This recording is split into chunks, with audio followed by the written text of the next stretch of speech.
Yesterday, you remember we did our taste test and the tongue and learned about the different sections of the tongue and what they're really designed to taste most intensely. And I have to say, it was pretty entertaining to watch you after the coffee incident with Christiana drinking her whole Dixie cup of coffee because she had extra energy for her homework later in the day. Today, we're going to talk about how our food passes down our esophagus and goes into our stomach. And the muscles on the esophagus just move that food down into the stomach. And the esophagus, of course, moves the food from our mouth to our stomach. And in our stomach, we have muscles that are smooth muscles. That it's really a bag or a sack of muscles. And our stomach stretches just like this balloon. And people know that, many dieters know, nutritionalists know, that your stomach is really the same size as your fist, just like your heart is. So when you're eating, you should be eating the amount of food that's the size of your fist. But that's not what we're used to doing. That's another story.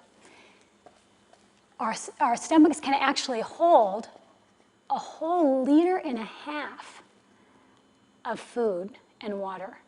That is amazing to me.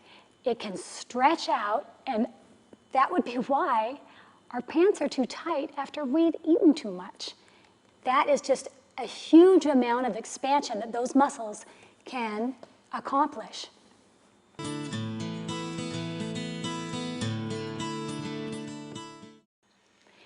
Yesterday, you remember we did our taste test and the tongue and learned about the different sections of the tongue and what they're really designed to taste most intensely. And I have to say, it was pretty entertaining to watch you after the coffee incident with Christiana drinking her whole Dixie cup of coffee because she had extra energy for her homework later in the day.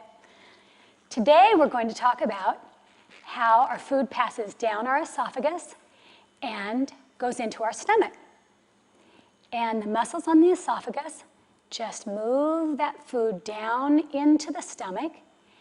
And the esophagus, of course, moves the food from our mouth to our stomach. And in our stomach, we have muscles that are smooth muscles. That it's really a bag or a sack of muscles. And our stomach stretches just like this balloon. And people know that, many dieters know, nutritionalists know, that your stomach is really the same size as your fist, just like your heart is. So when you're eating, you should be eating the amount of food that's the size of your fist. But that's not what we're used to doing. That's another story. Our stomachs can actually hold a whole 1.5 liters of food and water. That is amazing to me.